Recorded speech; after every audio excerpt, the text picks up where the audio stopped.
So, good day mga buddy. Ito nga pala to, yung aking head sump. Nilinis ko na, tinanggal ko na yung mga ano ba tawag dito, mga filter media. So, first chamber, second chamber, third chamber, hanggang sa fourth chamber. Lahat yan tinanggal ko, lilinisin ko.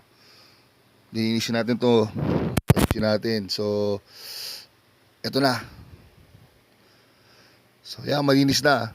After natin malinis yan, siguraduhin natin babanlian natin ang tubig na mainit. Yan. Para talaga reset na reset yan. Yan, reset yan. Reset talaga yan. Walang ano dyan. Para lang yung mga bad bacteria, yung mga hindi mo kailangan, mawala, mamatay. Hindi mo na maisasama sa susunod mo na tank. Mamaya maging peste pa yun eh. So ito nga pala yung gagawin kong sump sa aking salt water tank na 20 gallon. Yun lang mga sir, yun lang. Salamat.